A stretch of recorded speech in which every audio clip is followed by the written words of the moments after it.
पापी लोकांवर माता लक्ष्मी का प्रसन्न असते? नमस्कार मित्रांनो, श्री स्वामी समर्थ पलक वाणी यूट्यूब चॅनेलमध्ये तुम्हा सर्वांचे हार्दिक स्वागत आहे. मित्रांनी, तुम्ही असं अनेक ठिकाणी पाहिले असेल की जे लोक पाप करत असतात, गैरमार्गाने पैसे कमवत असतात, खोटे बोलून फसवणूक करून साध्या सरळ स्वभावाच्या लोकांना मूर्ख बनवून धन कमवत असतात. असे लोक अधिक आनंदी आयुष्य जगत असतात.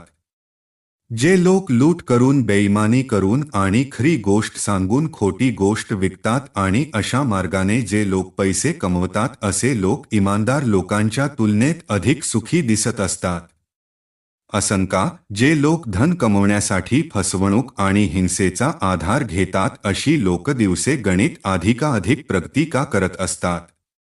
मित्रांनी, हाच प्रश्न एकदा माता पार्वतीने भगवान भोलेनाथांना विचारला. मित्रांनी, एक वेळेची गोष्ट आहे. भोलेनाथ आणि माता पार्वती कैलास पर्वतावर विराजमान होते. दोघांमध्ये नेहमीच कोणत्या ना कोणत्या गोष्टीवर चर्चा चालू असायची. माता पार्वती प्रश्न विचारायची आणि भगवान भोलेनाथ माता पार्वतीला त्या प्रश्नाचे उत्तर देऊन समाधानी करायचे. तेव्हा माता पार्वती भोलेनाथांना विचारते, हे भोलेनाथ, तुम्ही स्वयं या तिन्ही लोकांचे स्वामी आहात. तुम्ही या तिन्ही लोकांचे रचिता आहात. तुम्हीच या तिन्ही लोकांचे पालन करता आहात. कारण ब्रह्म, विष्णू आणि महेश या तिन्ही एक शक्ती आहेत. तिघेही एकाच शक्तीचे वेगवेगळे रूप आहेत. माता पार्वती पुढे म्हणाली, हे देवाधिदेव, मला तुमच्याकडून हे जाणून घ्यायचं आहे की या संसारात जे पापी लोक असतात, अत्याचारी लोक असतात, अहंकारी लोक असतात, जे लोक नेहमी साध्या सरळ स्वभावाच्या लोकांना त्रास देत असतात, असे लोक सुखी का असतात? असे लोक श्रीमंत का असतात? मी असं पाहिलं आहे की असे लोक खूप जास्त धनवान असतात. देवी लक्ष्मी अशाच लोकांवर अधिक प्रसन्न का असते? मला याबाबतीत तुमच्याकडून जाणून घ्यायचं आहे. जेव्हा भोलेनाथांनी माता पार्वतीच ही बोलणं ऐकलं, तेव्हा भोलेनाथ म्हणू लागले, हे देवी पार्वती, हा संसार एक महासागर आहे. यामध्ये काय काय घडत असतं, याची आपण कल्पना सुद्धा करू शकत नाही. हे देवी, तुमच्या ह्या प्रश्नाचे उत्तर मी तुम्हाला एक उदाहरण देऊन सांगणार आहे. मित्रांनो, अशा प्रकारे भगवान भोलेनाथ माता पार्वतीला सोबत घेऊन पृथ्वीवर भ्रमण करण्यासाठी निघाले. भगवान भोलेनाथ म्हणतात, हे देवी पार्वती, तुमच्या प्रश्नांची उत्तरं आपल्या ह्या प्रवासामध्ये लपलेली आहेत. मित्रांनो, आता भगवान भोलेनाथ आणि माता पार्वती यांनी त्यांचं वेषांतर केलं आणि दोघेही एक गरीब ब्राह्मण आणि ब्राह्मणी बनले व एका जंगलाच्या मार्गाने पायी ते पुढे पुढे चालले होते. चालता चालता त्यांना मार्गामध्ये एक कापलेल्या झाडाचं मूळ सापडलं, ज्याचा खोड जमिनीपासून थोडा वर होता. मित्रांनो, भगवान भोलेनाथ आणि माता पार्वती पुढे पुढे चालले होते व त्यांना चालता चालता आता अंधार झाला होता. अंधार असल्यामुळे भोलेनाथांना त्या झाडाचं ते खोड दिसलं नाही आणि भोलेनाथांचा पाय त्या खोडाला लागला आणि जसं त्यांना ठेस लागली. भगवान भोलेनाथ समोर पडले. ही भगवान भोलेनाथांची लीलाच समजायला हवी. भोलेनाथ जेव्हा जमिनीवर पडले आणि जेव्हा त्यांच्या पायातून रक्ताची धार वाहू लागली, तेव्हा हा सर्व प्रकार पाहून माता पार्वती प्रचंड घाबरली. माता पार्वतीने लगेचच तिच्या साडीचा एक तुकडा फाडला. माता पार्वतीने त्या तुकड्याने भगवान भोलेनाथांच्या पायाला पट्टी करायला सुरुवात केली. जेव्हा साडीची पट्टी माता पार्वतीने भगवान भोलेनाथांच्या पायाला बांधली आणि जेव्हा भगवान भोलेनाथ उभे राहिले, तेव्हा भोलेनाथ त्या झाडाच्या खोडाला पाहून म्हणू लागले, हे तुटलेल्या झाडाच्या खोडा, तू खूप मोठा हो. तुझी उंची या जंगलातील सर्व वृक्षांपेक्षा अधिक असेल. तुझं सौंदर्य या सर्व वृक्षांपेक्षा अधिक असेल. वृक्षांमध्ये तू सर्वात मोठा वृक्ष म्हणावला जाशील. मित्रांनो, भगवान भोलेनाथांनी त्या तुटलेल्या खोडाला शाप देण्याऐवजी त्याला आशीर्वाद दिला. भगवान भोलेनाथांच्या या वागणुकीमुळे माता पार्वती खूपच नाराज झाली. माता पार्वतीला आता याचं कारण भगवान भोलेनाथांना विचारायचं होतं. तेव्हा माता पार्वती महादेवांना म्हणू लागली, हे भगवंत, तुमची लीला सुद्धा खूपच विचित्र आहे. ज्या झाडाच्या खोडापासून तुम्हाला जखम झाली आहे, ज्यामुळे तुमच्या पायामधून रक्त वाहू लागलं, ज्या वृक्षामुळे तुम्ही खाली पडलात, आज तुम्ही त्याच वृक्षाला इतका सुंदर असा आशीर्वाद दिला. हे भगवंत, तुमची ही माया मी समजू शकले नाही. या गोष्टीचं काय कारण आहे? माता पार्वतीला अत्यंत व्यथित पाहून भगवान भोलेनाथ म्हणू लागले, हे पार्वती, वेळ आल्यावर तुम्हाला या गोष्टीचे उत्तर सुद्धा आपोआप मिळून जाईल. आता तुम्ही कैलास पर्वतावर चला. मित्रांनी, अशा प्रकारे भगवान भोलेनाथ आणि माता पार्वती पृथ्वी लोकांचे भ्रमण करून कैलास पर्वतावर परत येतात व त्यानंतर पुन्हा ते त्यांच्या चर्चामध्ये व्यस्त होतात.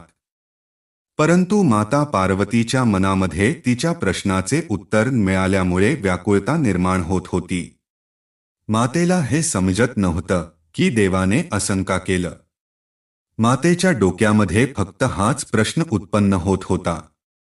माता पार्वती भगवान भोलेनाथांना म्हणू लागली, हे महादेव, तुम्ही मला हे सांगा की या संसारातील पापी लोक, पापी मनुष्य, जे अहंकारी आहेत, जे दृष्ट प्रवृत्तीचे आहेत, असे लोक सुखी आयुष्य का जगत असतात?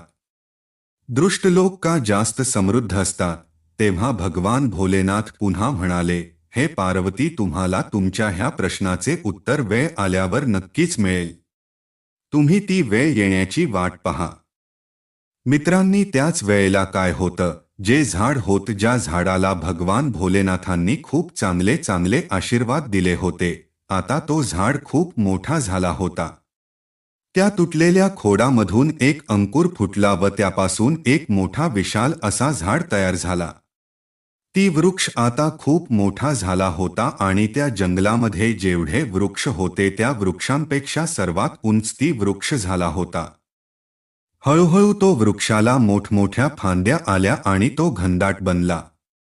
दूर दूरपर्यंत त्याची सावली पसरलेली असायची आणि ह्याच गोष्टीचा त्या वृक्षाला गर्व होऊ लागला. तो त्याच्यापेक्षा छोट्या असणाऱ्या सर्व वृक्षांना पाहून हसत असे व त्यांची मस्करी करत असे.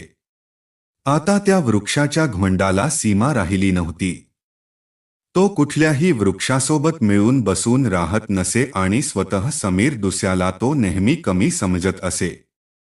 मित्रांनो, जो पण व्यक्ती ज्या पण स्वभावाचा असतो, तो त्याचा स्वभाव कधीच बदलत नाही. दृष्ट व्यक्ती कधीच त्याचा दृष्टीपणा बदलत नाही. कित्येक वेळेला काही लोक धन, पद, प्रतिष्ठा मिळाल्यामुळे गवऱ्याने भरून जातात आणि हे सुद्धा सत्य आहे की हे सर्व त्याच गतीने नष्ट सुद्धा होत असतात. अचानकच जर कोणाला शक्ती मिळत असेल, धन मिळत, तर ती त्याच्या मर्यादेपासून बाहेर जाऊ शकतो. काहीच असे असतात ज्यांना धनाचा किंवा त्यांच्या पदाचा अभिमान नसतो. मित्रांनो, तो वृक्ष आता खूप मोठा झाला होता, घनदाट झाला होता. त्यामुळे वेगवेगळ्या प्रकारच्या पक्ष्यांना त्या झाडावर त्यांचे घरटे बनवायचे होते. परंतु तो वृक्ष इतका गर्विष्ठ झाला होता की जो पण पक्षी त्या वृक्षाच्या फांदीवर त्यांचे घरटे बनवण्यासाठी किंवा फक्त बसण्यासाठी जरी येत असेल, तेव्हा तो वृक्ष त्या पक्ष्यांना घाबरवून तिथून पळवून लावायचा. त्या वृक्षाला असं वाटायचं की हे सर्व पक्षी माझे सौंदर्य नष्ट करतील, माझ्यावर घरटे बनवतील, दिवस रात्र माझ्यावर विष्ठा करतील. जर हे माझ्यावर राहिले तर यांच्यामुळे मी दूषित होईल. तो झाड त्या पक्ष्यांना अनेक वेळा घाबरवून पळवून लावण्याचा प्रयत्न करत असतो. परंतु तरीसुद्धा पक्षी त्या झाडावर त्यांचा घरटा बनवतात आणि जेव्हा एखाद्या पक्षी त्या झाडावर त्याचा घरटा बनवत असे, तेव्हा तो झाड तीच फांदी खाली पाडत असे, त्याची पानं खाली पडत असे. कित्येक वेळेला त्या झाडाने त्या पक्ष्यांची अंडी आणि पिल्लांना सुद्धा खाली पाडले होते आणि या गोष्टीमुळे सर्व पक्षी खूपच दुःखी झाले होते. ते मनातल्या मनात त्या वृक्षाला खूप वाईट साईट बोलायचे. मित्रांनो, त्या वृक्षाचे हे दृष्टकृत्य भगवान भोलेनाथ सुद्धा पाहत होते.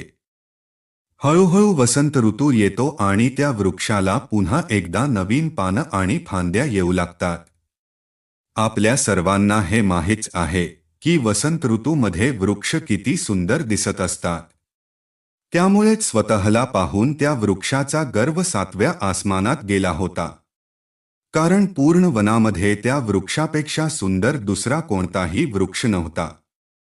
कारण त्या वृक्षाला भगवान भोलेनाथांचा वरदान प्राप्त झाला होता. त्याला विशाल आणि सुंदर होण्याचा वरदान स्वतः महादेवांनीच दिला होता.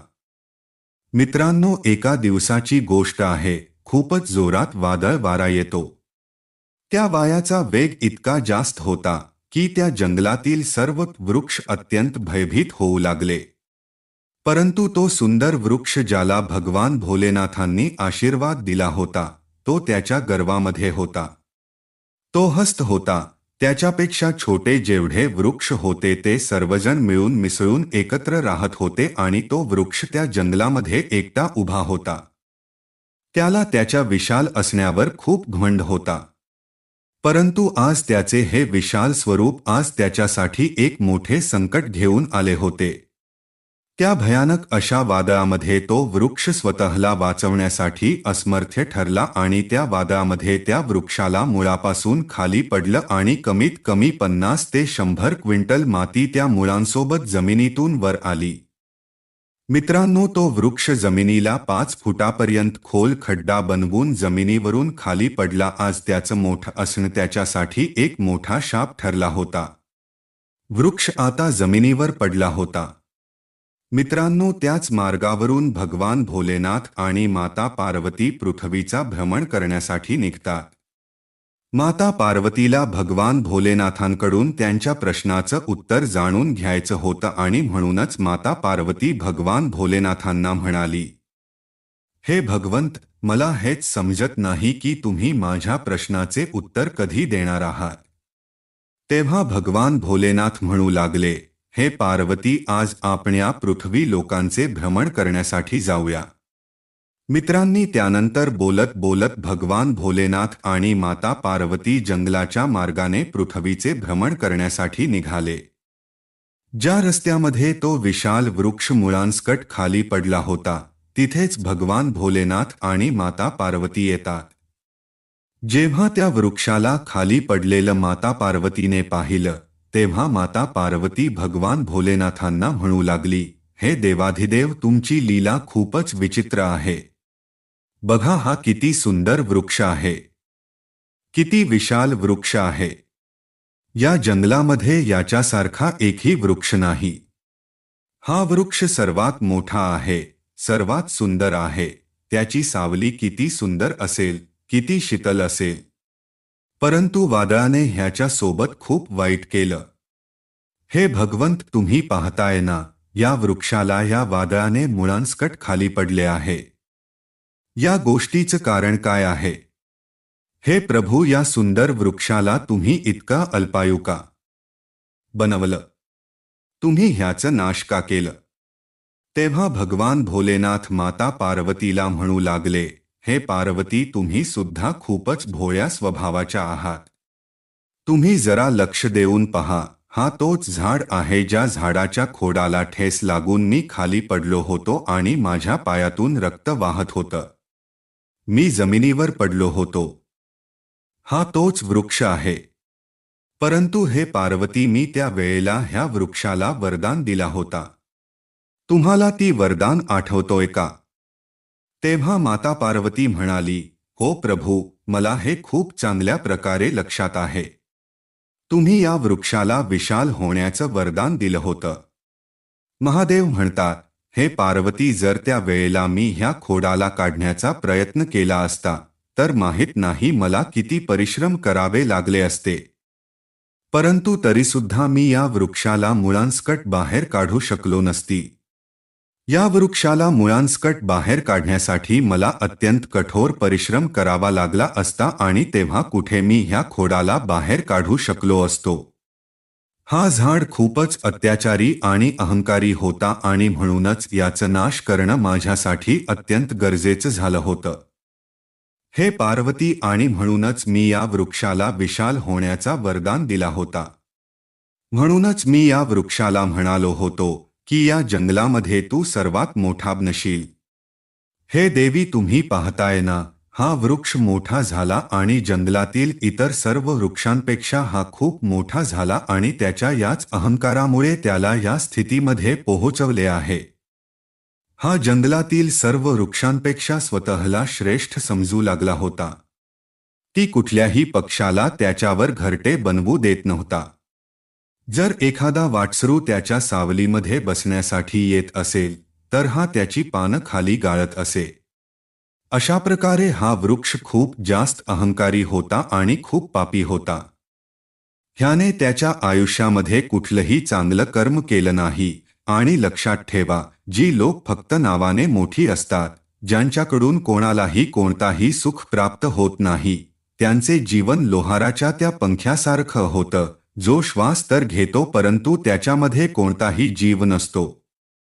जी लोक या वृक्षाच्या स्वभावाचे असतात, जे फक्त स्वतःचे पोट मोठे करण्यात लागलेले असतात, जे इतरांना अपमानित करण्याचे कार्य करत असतात, अभिमानाने स्वतः समोर ते इतरांना कमी समजत असतात, जे फक्त स्वतःवर, स्वतःच्या शरीरावर प्रेम करत असतात, ज्यांच्यामध्ये कटुपणा असतो, अशा लोकांना त्यांचाच अहंकार मारत असतो. असे लोक त्यांच्या त्याच वैशिष्ट्यामुळे मारले जातात. जर अशा स्वभावाचा एखादा व्यक्ती खूप मोठा धनाढ्य असेल तर हे अधिक धन त्याला मृत्यूच्या जवळ नेत असतो.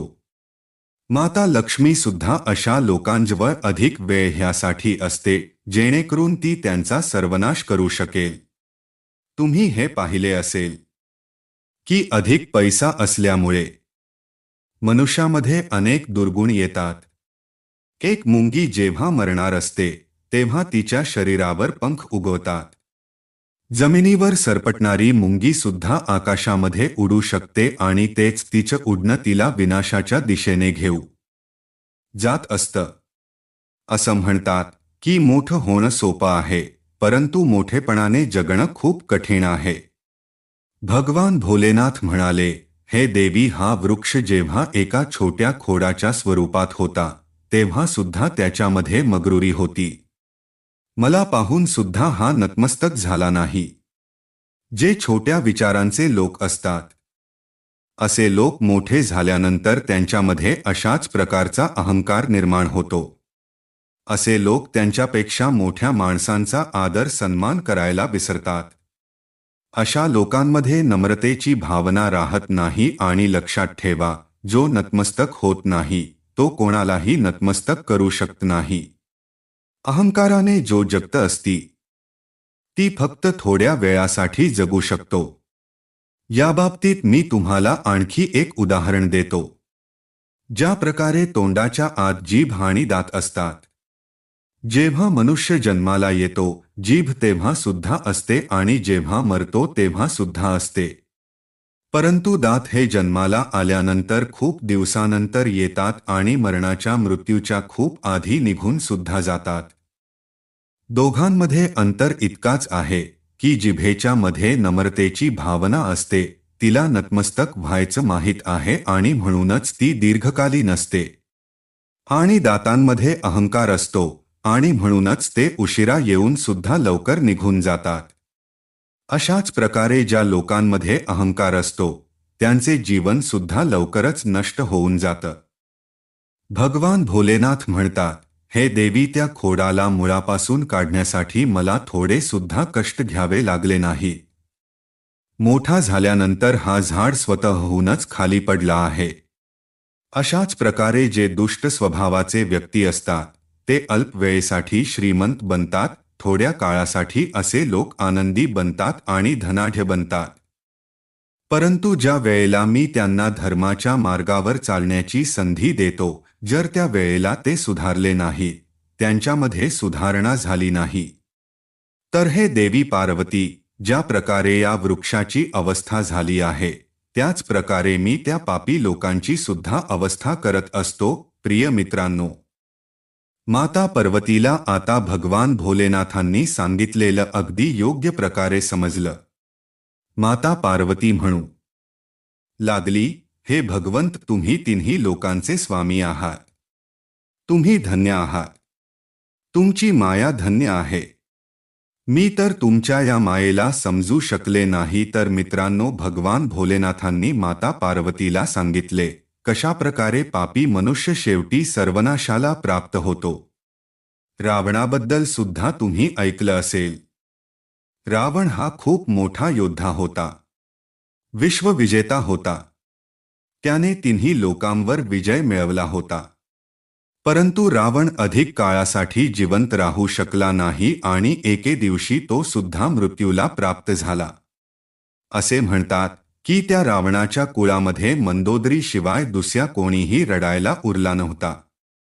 जे अहंकाराने भरलेले असतात, स्वतःच्या अहंकारासमोर दुसऱ्या कुठल्याही व्यक्तीचा ते तुच्छ समजतात, त्यांना नुकसान पोहोचत असतात.